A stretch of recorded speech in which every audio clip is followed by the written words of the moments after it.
Asai, goeiemôre. Gaan dit goed met julle? Dis lekker om julle te sien. Dis lekker om almal 'n packed house te hê. Dis wonderlik. Ek wil vir julle hande klap want julle het besluit julle kom na die huis van die Here toe. So hierna gaan ons lekker eet en nou gaan ons na die mooi plekkies toe, die koffieshops en ons gaan see toe en alles. Maar dankie dat julle tyd gemaak het om vir julle God dankie te sê. Ek waardeer dit. Ek het hierdie week op radio het ek my vinger in my gesig druk hier. Dankie Johannes. Maar ja, lekker, dit klink beter. Maar ek het hierdie week op radio net weer gesê hoe belangrik dit is vir ons as gelowiges om na ons geestelike huise toe te gaan in 'n dag soos die. Dat daar is 'n dag uiteengesit vir ons om die Here te kan loof en te prys vir dit wat hy gedoen het, dit wat hy namens ons bereik het. En so dankie vir elkeen wat van julle wat gekom het en selfs die mense wat nie kon gekom het nie, wat ingeskakel is. Goeiemôre vir jou daar by die huis. Jy het seker 'n lekker warm koppie koffie. Lekker. Lekker. In elk geval. Dit is my voorreg om vanmôre met julle bietjie te gesels en ons praat oor die toorn, die lam en die losprys. En ons gaan bietjie kyk na dit wat die Here vir ons gedoen het, maar hierdie is 'n herbelyning. Ek dink partykeer raak ons so gewoond aan die stories van die Bybel. Ons raak so gewoond aan, maar ons ken die storie maar ons ken die storie van Dawid. Maar ons ken die storie, nê? En so gaan ons word as volwasse mense kom ons ook op daardie plek waar ons sê, maar ons ken die storie, ons weet wat het gebeur. Maar hierdie is tye wat herbelyning bring en ons sien net weer opnuut.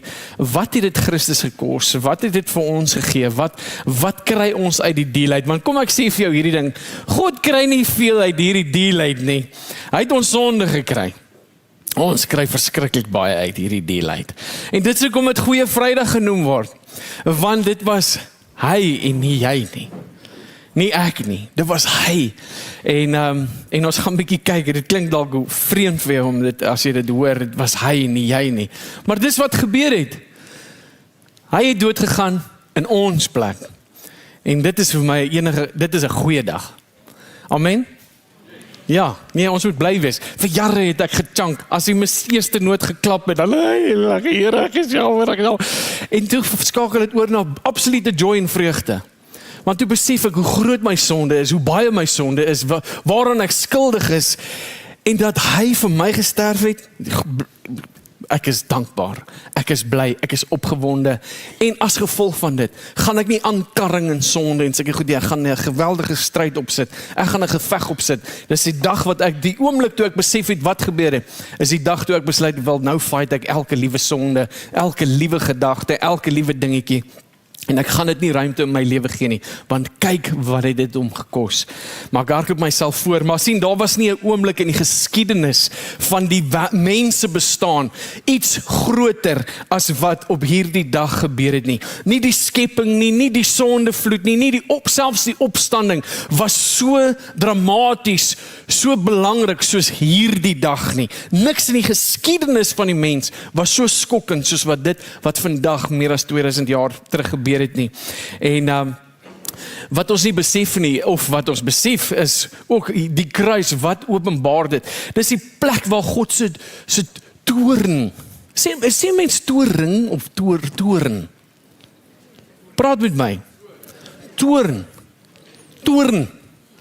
Ander ou sê toring, ander ou sê doring, ek weet nie. So, maar dit is, weet jy wat die toring beteken?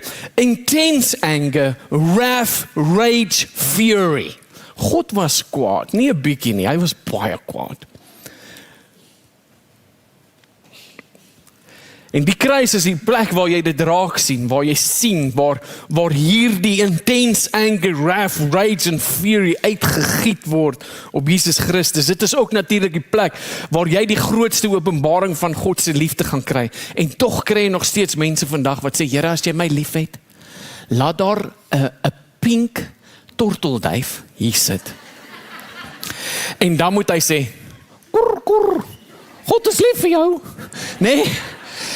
Ek spot so, maar weet jy wat, terwyl daar so gevalle is waar bonatuurlike goed gebeur en waar God iets spesiaals doen om jou net bewus te maak van sy liefde vir jou, is daar nie 'n groter openbaring as die kruis nie. Sien, as jy die hele tyd agter 'n teken aan hardloop wat sê, Here, wys vir my jy's lief vir my, dan gaan jy dit aanhou doen tot en met die dag van jou dood. Jy gaan nooit op 'n plek kom waar jy verseker is dat God het jou lief nie. As jy nie daardie liefde by die kruis kry nie, gaan jy altyd soek na iets. Here, gee vir my 'n teken. Here, laat hierdie persoon iets sê. Laat hierdie dit gebeur. Dan gaan ek weet en verseker weet dat jy is lief vir my. Daardie kruis is die enigste en grootste openbaring van God se liefde vir jou wat jy ooit gaan kry. En so dit is beter dat jy dit daar kry en daar vasmaak, dat jy sien in moeilike tye. Dat kyk na die kruis. Here, het jy my verlaat? Nee, ek het nie. Kyk na die kruis. Here, is daar 'n pad vir my vorentoe? Kyk na die kruis. Here, is daar hoop? Kyk na die kruis. Want sien, die kruis is ook die plek waar die sondaar se enigste hoop lê. Dit is die plek waar die grootste, ek onthou in my sondige toestand, in daardie goeders waar ek betrokke was en vasgevang was vir jare, waar mense my begin wegstoot het, want ek is net eenvoudig te veel. Dit was daarso by daardie kruis van Jesus Christus waar ek aanvaar was, waar hy gesê het, my liefde ontvang jou, maar my genade gaan jou verander. En dit is wragtig wat gebeur het. En dit is die sondaar se enigste hoop. So as jy op 'n plek is, of jy het 'n vriend of familielid, miskien is jy daar vandag, daardie kruis, hierdie kruis van Jesus Christus, is jou enigste hoop wat jy het. Nie mense nie, niks, niemand nie. Iemand het eendag gesê, the cross is where God is most glorified and sinners are most saved. En dit is verseker so. Dit, as ons kyk na 1 Petrus 2 vers 24, hy sê, who his own self bore our sins in his body on a tree, that we, being dead in sins, should live unto righteousness. By those stripes we are healed. Baie mense kom by die kruis en hulle dink, weet jy, die kruis was daar so vir daai 39 houe. 39 houe, baie significant, want daar's 39 tipe siektes of verwante siektes en so aan. Maar daar is geen werklike Bybelse skriftuurlike bewys van dit, dat daardie 39 houe is spesifiek vir hierdie doeleinde daar nie. Baie mense dink dat die kruis gaan oor die lyding van Jesus Christus. Dit gaan oor die pyn en die suffering en dit en dat daai. Die kruis gaan nie net oor dit nie. Dit gaan oor die godsverlatenheid. Meer as die pyn. Die ergste ding wat met Jesus gebeur het op die kruis was die feit dat sy Vader, die Vader, hom verlaat het. Dat daar skeiding was tussen die drie enige God. Dat God op 'n stadium sy rug op hom gedraai het. So 1 Petrus 2:24 sê, deur sy wonde is daar vir ons genesing. Dit praat nie primêr van fisiese genesing nie. Dit praat van redding van sonde. En ons moet die konteks verstaan, want sien, die mag van sonde is oor jou lewe gebreek. Eerste, voor enige fisiese ding, is daar die mag van sonde gebreek oor jou en my. Ons grootste stryd vandag as gelowiges is die mag van sonde. Ons is nog steeds in die teenwoordigheid van sonde, en daarom moet jy verstaan, die mag van sonde is oor jou lewe gebreek. Jy het vir die eerste keer in jou lewe, het jy die vryheid en die vrymoedigheid om te doen wat hom behaag. Nooit voorheen die geskiedenis was dit regtig moontlik nie. Dan moes elke keer 'n lam geoffer word. Dan moes elke keer 'n priester een keer 'n jaar in die allerheiligste plek ingegaan het. Maar van nou af het jy die vrymoedigheid, jy het die reg, jy het die mag om nee te kan sê vir sonde, nee te kan sê vir jare en generasies se gemors. Jy het nou die mag om te sê, tot hier toe en nie verder nie. Dis klaar. Dit beteken jou skuld is betaal, jou verhouding met God is herstel, die mag van sonde is gebreek. Maar luister mooi, dit beteken nie jy is perfek nie. Jy is nog in die teenwoordigheid van sonde, en hierdie vlees is korrup. En daarom sê Paulus, I beat my body into submission. Jy het elke dag 'n keuse, gaan ek fight of gaan ek submit? Gaan ek opstaan vir dit wat reg is, dit wat eerbiedig is, dit wat goed, mooi en heilig is, dit wat daarbo is, of gaan ek myself op 'n vlak bring waar ek weer met die semels meng? waar ek weer eet wat varke eet, waar ek weer rol in die modder, waar ek weer teruggaan na daardie braak van die verlede. Maar dit is wat dit is om weer terug te gaan na jou sonde, toe God sê dit is soos 'n hond wat teruggaan na dit wat hy nou net opgegooi het. Is dit normaal? Nee. Het jy al 'n persoon gesien dit doen? Nee, want dit is siek. Nou, hou op. Stop het. Nou, julle kyk vir my. Jy is nie meer 'n slaaf aan sonde nie. Jy is vry om God te gehoorsaam en saam met hom te wandel. Hoe wonderlik is dit? Ons kyk almal na Enoch in die boek van Genesis, dan kom ons op die plek en sê ons, and Enoch walked with God. Wat 'n voorreg. Wel jy daar die voorreg. Jy het alles, God het alles reg gekry vir jou om daardie begeerte te ervaar, te beleef en uit te stap op hierdie aarde. Fisiese genesing, ja, God genees, God is soewerein en deur geloof is enige iets moontlik. Maar jy moet verstaan, hierdie genesing waarvan Petrus verwys, is eerste, die oorsaak, die rede hoekom ons die hele tyd sondig is. Daardie ding is genees. En daarom moet jy verstaan, ons kan nou beter doen. 1 Johannes 3 vers 2 sê, geliefdes, ons is nou reeds kinders van God. Dit is nog nie geopenbaar wat ons sal wees nie. Luister, daar is nog baie goeders wat gaan kom, wanneer hy terugkeer. Wanneer ons hom van aangesig tot aangesig sien, is al baie goeders wat gaan verander. Ons weet nog nie hoe dit gaan lyk nie. Hierdie Johannes sê, ek weet nog nie hoe dit gaan wees nie. I don't know. Maar wat ek wel weet, is dat wanneer Jesus kom, sal ons soos hy wees. Ons sal hom sien soos hy werklik is, in sy heerlikheid. Ons sal hom sien as God verhewe, naam bo elke naam. Op daardie dag, en wanneer ons hom van aangesig tot aangesig sien, sal daar geen sonde wees nie, daar sal geen pyn wees nie, daar sal geen siekte wees nie. Die finale vrug van die kruis is al hierdie dinge opgesom in een. Die kruis beloof nie onmiddellike fisiese genesing nie, want ek dink ons sit stryd en ons sien dit om ons.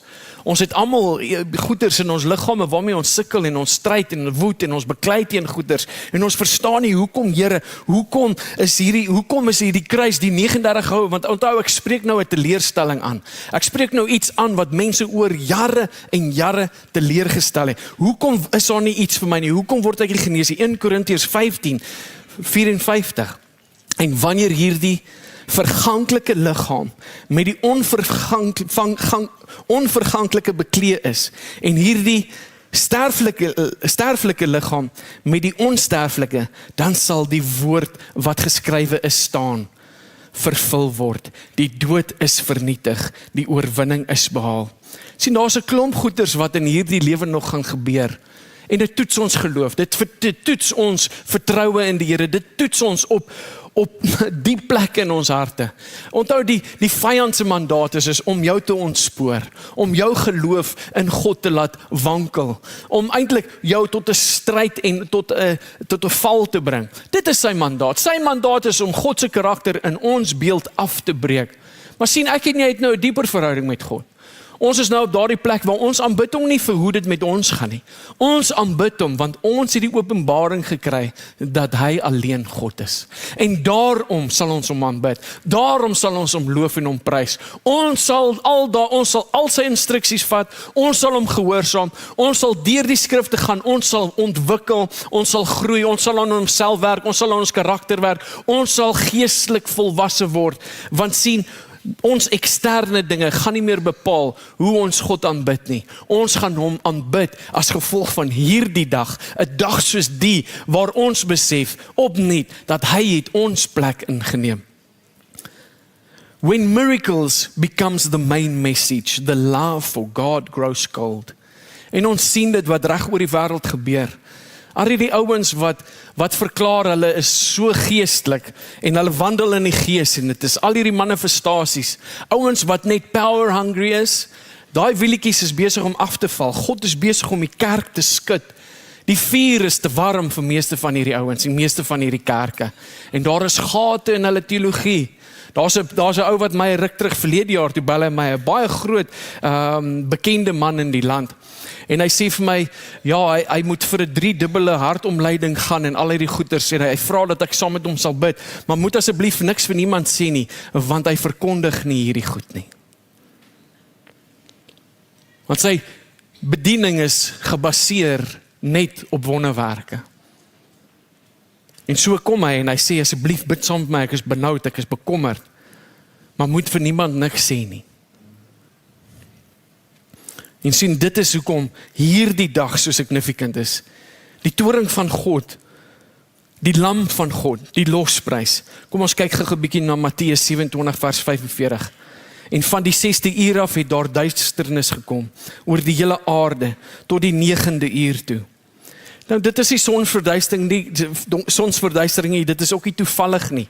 Hierdie is God se bonatuurlike duisternis. Hierdie is die oordeel wat gekom het. Hierdie is sigbaar vir almal dat daar is nou besig om oordeel plaas te vind. Amos 8 vers 9 sê 'n mooi ding. Hy sê, en ek sal die son laat ondergaan op die middag. En so kom daardie skrifte ook in vervulling. Een Puritan het geskryf, hy sê, the sun hid its face because the Son of God was bearing sin. Duisternis is God se oordeel. Dit beteken die duisternis wys dat God se toring aktief uitgestort word. Nie op die wêreld nie, en ons sien hierdie ding. God se wraak, God se anger, God se rage, al die goeders word op Jesus uitgestort. En ons sien dit nou wanneer ons die 7 kerke van Openbaring doen. Ons sien hoe God nie met die wêreld begin en oordeel met die wêreld nie. Hy begin met sy eie mense. God begin by homself hier so op die kruis, wat hy in ons plek inneem om te doen, en dan sien ons hoe hy intens besig is met die gelowiges, om hulle op 'n plek van beterskap te kry en vrugbaarheid te kry, waar ons eintlik nou hom Heer van ons lewens maak, nie net saligmaker nie, want dis lekker, maar Heer, veg, submission, veg dat ons hom vertrou en ons werklik lief hê. En so kom hierdie toorn van God, en dit val op sy seun. At the cross, Jesus was not merely suffering from the hands of men. He was being crucified by God. God die Vader was besig om sy wraak teenoor die mens, teenoor sonde uit te stort. En dit is natuurlik hoekom ons anders moet kyk na dit waarmee ons te doen het. Dit wat ons besig is om toe te laat in ons lewens. Verlede week John Owen het 'n ding gesê, so 2 weke terug het ek dit genoem. How does a man lose his soul? 1 degree at a time. Vir die ouens wat op die mannekamp was, dit was 'n besonderse tyd gewees en dit was regtig goed, goeie terugvoer gekry en regtig 'n paar ouens se lewens wat aangeraak is deur ander ouens se storie. Maar die een man het vertel van hoe hy in die weermag was en hy's 'n opgeleide spesialis op die G5's. En dit is 'n kanon wat skiet tot akkuraat, ek meen tot op 'n penny seker, tot 30 kilometer. Verder as dit is dit nou maar min of meer ongeveer. Laat hy val waar hy wil. Tipe vibe. En hy sê hulle is so 8 kanonne en hulle is besig om met in kontak te maak, maar die G5's gaan eerste en dan kom die res van die ouens met die tanks en allerhande goeders en met wat ook al hulle ry. En hy sê, een van daardie kanonne is toe 1 grade uit en skiet toe heeltemal 'n verkeerde teiken. En eintlik vernietig toe iets van hulle weermag. Klomp perde het toe nou in die slag gelê. En alles lyk so dieselfde. As jy na daai kanonne kyk, staan hulle so en almal lyk identies presies. Maar een was 1 grade uit. 1 grade uit oor time and distance. Beteken jy gaan die teiken ver mis. Jy gaan nie op die plek beland waar God vir jou bestem het nie. En dit is die ding met sonde.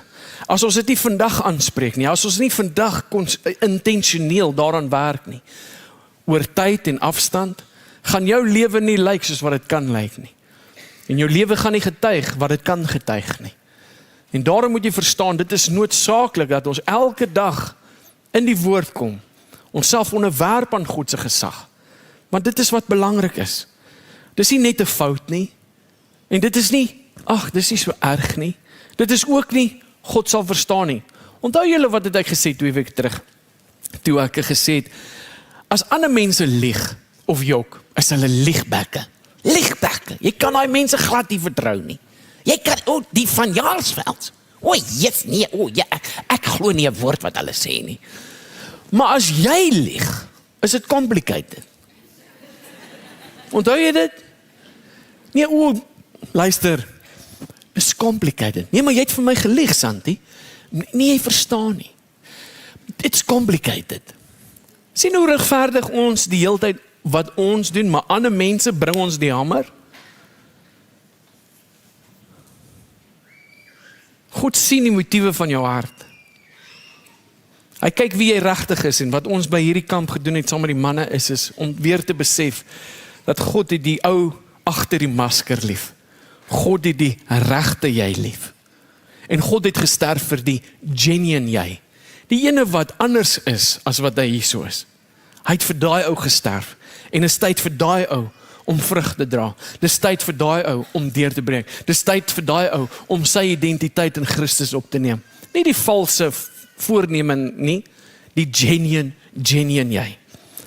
En so, vir die persoon wat sê, sonde is nie so ernstig nie, die Vader het sy seun verlaat, as gevolg van daai goed wat nie so ernstig is nie. Matteus 27 vers 46, my God, waarom het u my verlaat? The greatest mystery is not that Jesus died, but that he was forsaken. My God, ons was in daai put gewees, daar so by Caiaphas se huis, waar Jesus aangehou was in die donker, wat saam met Psalm 28 gaan, waar Dawid uitroep na God en sê, Here, waar is jy? My God, waarom het u my verlaat? En ons sien dat daar dieselfde woorde kom, Jesus, en hy roep dit uit na die Here toe, nie net daar nie, maar ook op die kruis, waar hy sê, die pyn kan ek vat, die lyding kan ek vat, die feit dat ek onherkenbaar is as mens, ek kan dit vat, maar hoekom het jy my verlaat? Daai was die doodskoot, daardie ding was die ergste ding vir God op die kruis gewees, en ons verstaan nie wat separation van God sou beteken het nie. Ons verstaan dit nie, ons het geen begrip daarvoor nie. En daarom moet jy verstaan, ons sal nooit die genade werklik verstaan, totdat ons die toring van God regtig verstaan nie. Ons moet verstaan wat daar gebeur het, dan gaan ons genade soveel meer waardeer. Maar kom ons kyk vir 'n oomblik na die lam. Jesaja 53 vers 5. Maar hy is ter wille van ons oortredinge deurboor. Ter wille van ons ongeregtighede is hy verbrysel. Die straf wat vir ons die vrede aanbring, was op hom. En deur sy wonde het daar vir ons genesing gekom. Weereens, waaroor gaan hierdie skrifgedeelte, vers 5? Waaroor gaan dit? Dit gaan oor die oortredinge. Dit gaan oor die ongeregtighede. Nêrens is hier so enige verwysing na iemand wat siek het in sy liggaam nie. Enige persoon wat 'n behoefte het aan genesing nie. Fisiese genesing nie. Hier gaan dit oor ons, die oorsaak van ons rebellie, die oorsaak van ons sonde, die oorsaak van ons teleurstelling, om God af te breek, om God nie te gehoorsaam nie, om nie saam met hom te stem nie, om nie saam met hom te wandel en te stap nie. Dit gaan oor dit wat skeiding bring tussen God en mens. Nie enigiets anders te nie. Dit gaan hier oor sonde, ongeregtigheid, selfsug, selfgesentreerd wees, trots, hoogmoed, haat. Dit gaan oor hierdie goeters. En hy sê, deur sy wonde het daar nou vir hierdie goeters genesing gekom. Die Purityne het dit genoem, the great exchange. En dit is so. Hoekom? Want hy kry ons sonde. Al wat ons na hierdie deel toe gebring het, na die tafel toe, is ons sonde. En wat het ons gekry? Ons kry sy geregtigheid. Ons kry vrede met God. Ons kry versoening. En ons kry genesing vir hierdie oorsake van ongeregtigheid. Die oorsaak van dit wat hom afbreek. 2 Korintiërs 5 vers 21. Christus was sonder sonde, maar God het hom in ons plek as sondaar behandel, sodat ons, deur ons eenheid met Christus, deur God vrygespreek kan wees. Wat het gebeur by die kruis? God vergewe nie net sonde nie. God is besig om sonde te straf. Hy's besig om 'n voorbeeld te maak, hy's besig om dit van kant te maak, hy's besig om dit af te handel. Hy straf dit natuurlik in sy geregtige seun, wat sonder vlek is, onskuldig is, Jesus Christus. God did not sweep sin under the rug. God is nie, luister, God is so regverdig en so heilig, dat geen sonde, no sin will go unpunished. Hy is nie ek en jy nie. Hy is nie, ons is ja broers, ons maak 'n belofte en dan doen ons dit nie. Ons maak verklaringe en ons sê, ek beloof jou, môre gaan ek jou help met hierdie ding. Môre kom, het jou nie gehelp met die ding nie. Ons moet môre gaan koffie drink. Ek wag nou nog vir koffie. Ek beloof liefie, ek sal dit nooit weer doen nie. Liefie, wag nou nog vir jou, dit is al 8 jaar.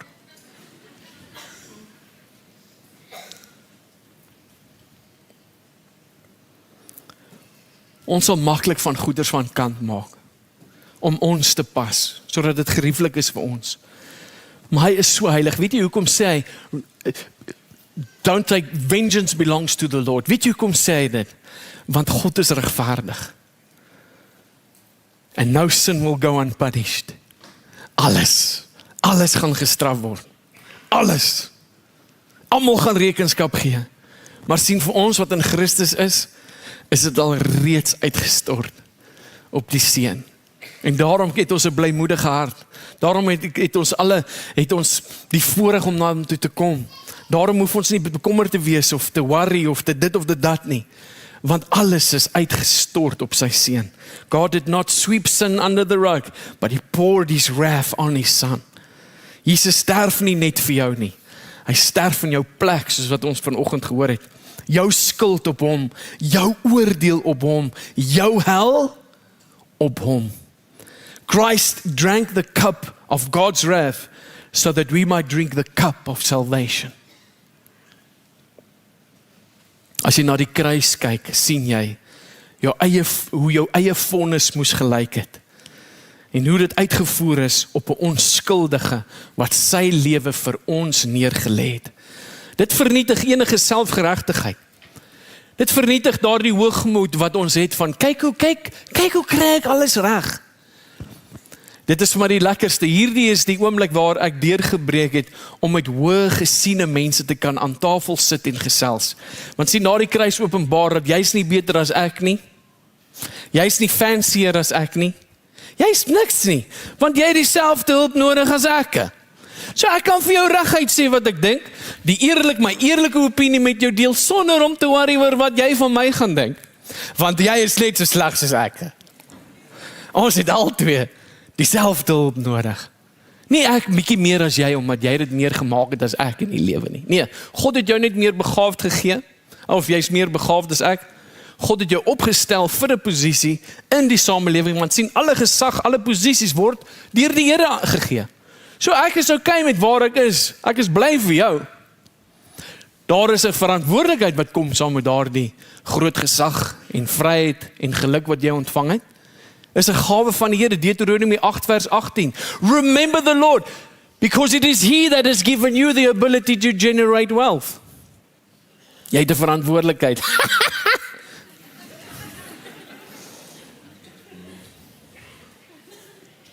Nou dink jy kan dit blaas op Land Rovers en huisies by die see. Jy het 'n verantwoordelikheid om 'n goeie steward te wees.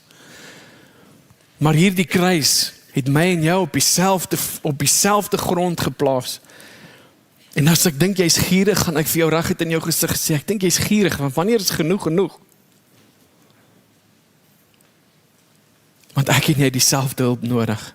Dit vernietig enige selfgeregtigheid. Daardie kruis openbaar dat ons afhanklik is van hom. Want sien, sonder daardie kruis het ek en jy nie 'n katse kans nie.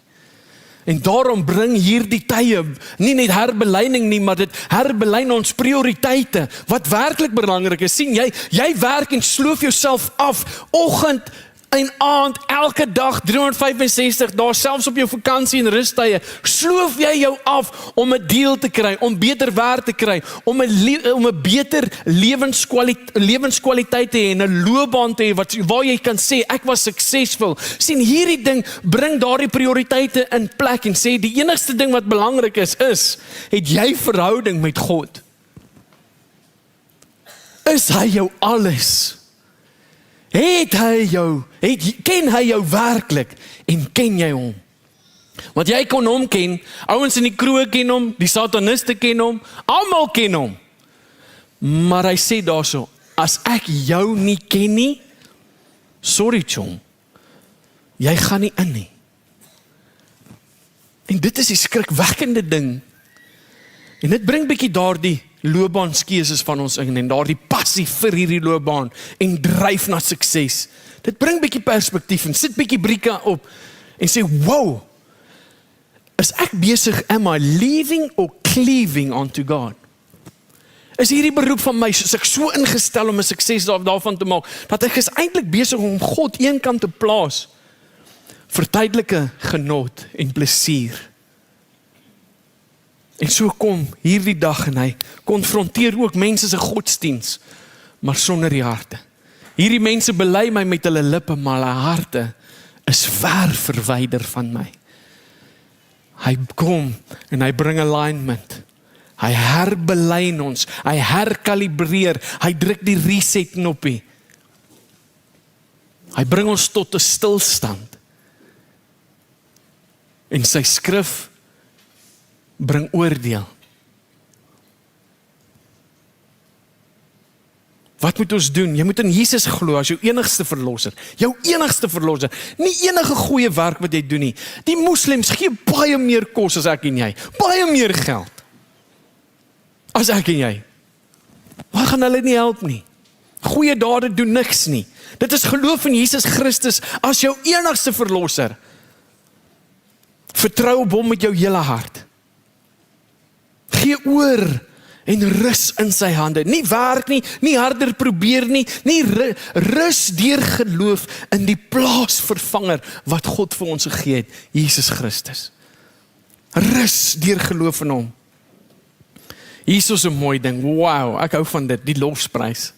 Die lofprys, Johannes 19 vers 30, nadat Jesus die suurwyn gekry het, het hy gesê, dit is volbring, tetelestai, it is finished. En hy het sy kop vooroor laat sak en die laaste asem uitgeblaas.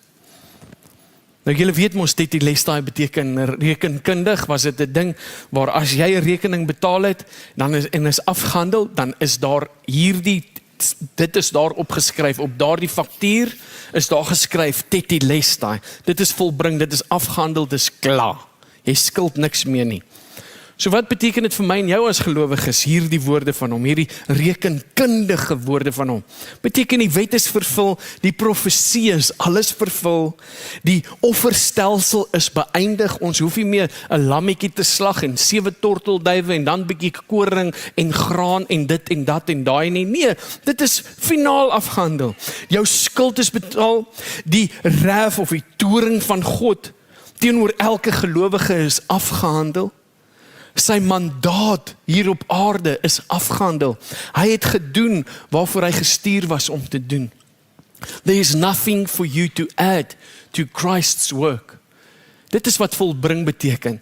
Jy kan niks byvoeg nie. En kyk wat doen ons as kerke. Ons voeg die heeltyd by. Nee, dit is Christus en hierdie ding. Weet jy, dit is volgens Galasiërs, ou Paulus se briewe, is dit 'n valse lering om so iets te doen, om te verkondig, nee, dit en hierdie, jy het nou jou lewe vir die Here gegee, wonderlik, maar het jy nou gegaan vir bevryding? Mooi, het is great, jy het jou lewe vir die Here gegee, maar het jy nou hierdie ding ook gedoen? Het jy nou, ek hoor jou, nee, dis great, maar het jy nog hierdie ding gedoen? Jy nog nie? Jy's nog nie reg nie. Jy's in jou chops. Hoor jy nou, serieus? Ek sê jou, ek onthou in Kuruman, toe ons eendag met 'n ou gesit het, 'n jong boer. Hy het sy lewe, ek was daar gewees toe hy sy lewe vir die Here gegee het. Toe's ek die piesang wat sê, nou moet jy hierdie ding doen. Jy's nog nie reg, jy moet nou hierdie ding doen. Ek is so spyt ek het dit vir hom gesê. Want dit was nie waar nie. Ek was verkeerd gewees. Ek het nie die skrif geken nie. En so gaan ons en ons doen dit en ons sê die hele tyd vir mense, jy's nog nie reg, jy moet nou hierdie en hierdie en hierdie. Nee, hy's reg. Dit die luister, jy kan niks byvoeg by volbring nie. Jy kan nie. As jy iets byvoeg, is jy verkeerd. God is nie verkeerd nie. Jy kan niks by volbring, byvoeg nie. Nou as jy glo in dit die lesdaai, dit is volbring, sal jy rus in jou geloof in Jesus Christus. Jy sal skielik begin vrug dra, wat jy nooit voorheen gedoen het nie. Jy sal vry wees. Jy sal vry wees om hom te gehoorsaam. Onthou hierdie ding, die wêreld kyk na ons vryheid en hulle sê, maar julle is so gebind. Julle is die hele tyd konstant besig om te gehoorsaam en te submit en te dit en dat. Nee, vry beteken jy kan doen wat jy wil, wanneer jy wil, soveel soos wat jy wil. Nee, nie die Bybelse vryheid nie. Bybelse vryheid beteken, ek is nou so vry, dat ek vir die eerste keer kan doen wat hy sê. Dis biblical freedom, okay? Matteus 27 vers 51. Op daardie oomblik het die voorhangsel van die tempel van bo tot onder middeldeur geskeur. Die aarde het geskud en die rotse het uitmekaar gebars. Dit moes awesome gewees het om dit te sien. Geskeur van bo na onder beteken die einde van die skeiding tussen God en mens, die begin van toegang tot God. Dit beteken 'n nuwe verbond, dit beteken die Nuwe Testament. Voorheen net 'n hoëpriester een keer 'n jaar met 'n vlekkelose lam wat namens 'n volk ingetree het. Nou beteken dit jy het toegang tot die allerheiligste God in 'n allerheiligste plek en woning vir elke gelowige enige tyd en net deur Jesus Christus. Jy het toegang om saam met God te wandel op hierdie aarde. Hebreërs 10 vers 19. Broers, ons het dus nou deur die bloed van Jesus vrye toegang tot die heiligdom. En dit op 'n weg wat nuut is en na die lewe lei. Hierdie weg het hy vir ons gebaan deur die voorhangsel heen. Dit is deur sy liggaam. Omdat die skuld betaal is, God die Vader wat ook regverdige regter is, kan God die Vader en die regverdige regter jou nie meer verbied om in sy teenwoordigheid te gaan nie. Jy het 'n all access kaartjie. Jy kan gaan soveel soos wat jy wil, net wanneer jy wil. Hier is 'n gedeelte wat baie interessant is in hierdie gedeelte. Hy sê, en dit op 'n weg wat nuut is en wat na die lewe lei. Wat beteken dit? 'n Weg wat nuut is. Dit beteken die diereoffers moes herhaal word, maar Christus se offer is eens vir altyd. Dit beteken daar is 'n lewendige weg omdat Christus self vir ons intree by die Vader. Hierdie weg het hy vir ons gebaan deur die voorhangsel heen, deur sy liggaam. Dis wat Hebreërs 10:19 sê.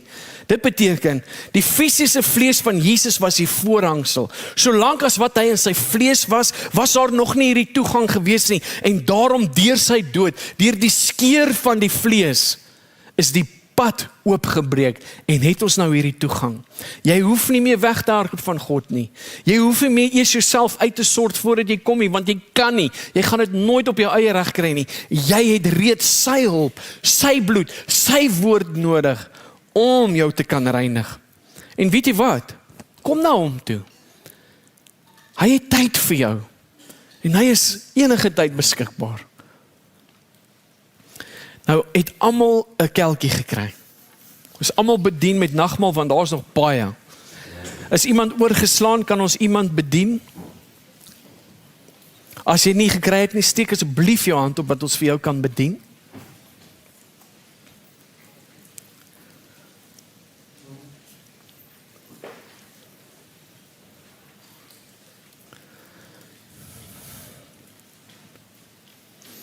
Wanneer ons die kelkie hou, dan onthou ons die troon, die toorn, die intense anger, wrath, rage, fury, wat ons moes gekry het, maar wat Christus namens ons gedra het.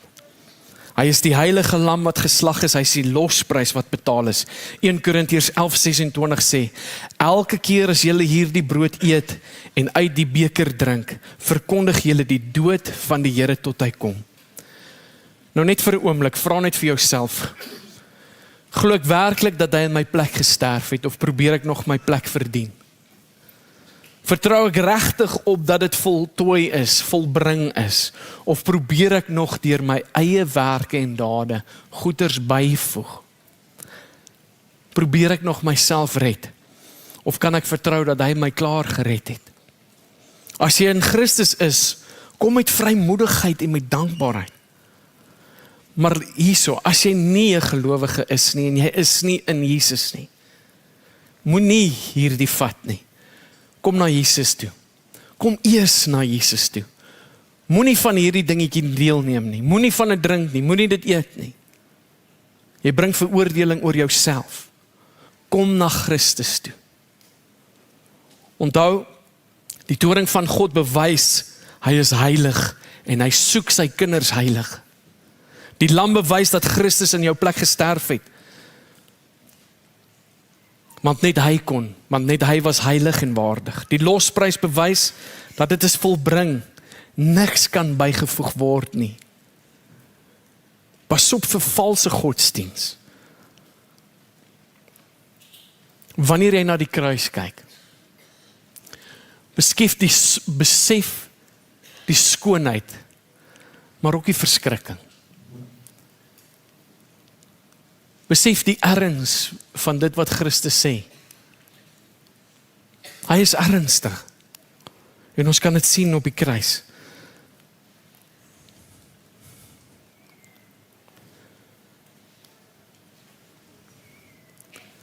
Vir 'n oomblik gaan ek jou los, dat jy net jou oë sluit en net met die Here praat.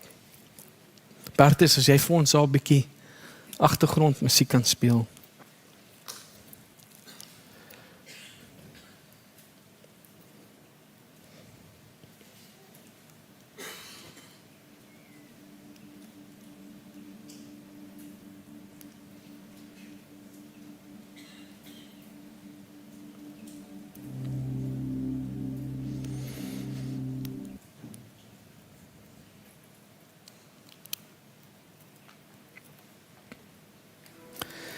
Here, vandag staan ons stil by die kruis.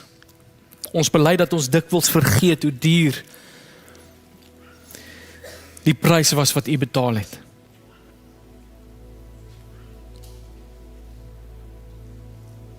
Vergewe ons dat ons die kruis so maklik as vanselfsprekend aanvaar.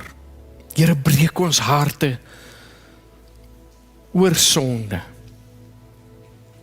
En laat ons dit in dieselfde lig sien as wat U daarna kyk.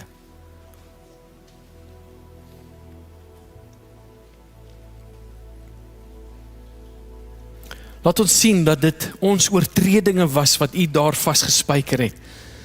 En Here, moenie toelaat dat ons onverskillig staan teenoor die prys wat U betaal het om ons van die dood te red nie. Dankie dat alles finaal afgehandel is. Ons hou op vandag om onsself te probeer red, Here. Ons rus vandag in die feit dat U aan die kruis uitgeroep het, dit is volbring, tetelestai, it is finished. En die skuld is betaal. En die pad na die Vader is oop. En ons is vry om vir U te lewe. Vry om na U toe te gaan en 'n verhouding met U te bou. Vry, Here. Vry van alle vrese en onsekerhede. Vry, Here, want ons sien hoe U oor ons voel. Ons sien dat U 'n Vader is wat regtig omgee. En daarom van vandag af, Here, al daardie gevoelens en emosies wat ons weerhou het om met vrymoedigheid na U toe te gaan, lê ons neer by die kruis. En ons sê dankie vir die oop arms wat ons aanvaar. Maar ons gaan verander. Dankie, Here, dat U is ingestel om ons net beter te maak, mooier te maak, meer te maak en te vorm soos wie U ons geskape het om te wees. U is besig om ons te stroop van al ons maskers en veroordelings en eie gedagtes en eie opinies. U is besig om die ware ons na vore te bring deur konstante reiniging van die woord. En ons dankie vir vandag dat dit 'n herbelyning in is van U wil en U wee. Laat ons nou leef tot die eer, verander ons van binne af, maak wat ons sê en doen, wys dat ons aan die Lam, Jesus Christus, behoort, wat sy lewe vir ons geruil het, sy geregtigheid vir ons sonde, sy lewe vir ons dood, sy aanvaarding vir ons oordeel. Here, ons sê dankie. Net in jou eie woorde, neem die broodjie en sê vir Here dankie. Loof hom, aanbid hom. Doen wat jy moet, doen wat jy voel in jou hart. Here.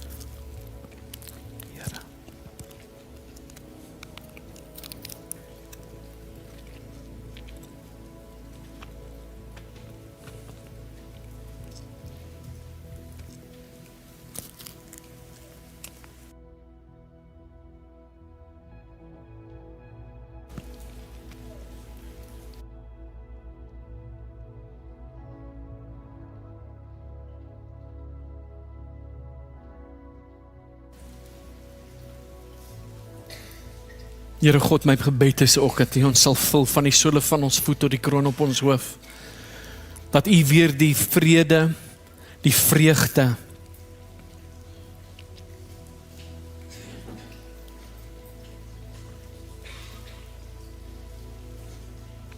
en die blydskap in ons herstel. Wat ook al ons vrede gesteel het, dankie dat U ons vrede word. Wat ook al ons blydskap gesteel het tot nou toe, dankie dat U dit restoreer. Dankie Here dat ons nie op grond van eksterne dinge sal bly raak of vrede kry nie, maar op grond van ons verhouding met U. Doen 'n dieper ding vanmôre, Here, in ons harte. Dankie Here vir wie U is en wat U vir ons beteken. Ons loof U, ons prys U, ons aanbid U. Dankie dat U Uself ontferm oor elke liewe een van ons. Dankie Here dat in Sefanja sê U dat U sing 'n lied oor elke liewe een van ons. U is kosbaar en ons is vir U kosbaar. Hoe weet ons dit? Ons kyk na die kruis, Jesus. Dankie vir hulle wat ver voel, dankie dat hulle weer vandag besef U is naby. Hulle wat verstoot voel, dankie dat U hulle ontvang.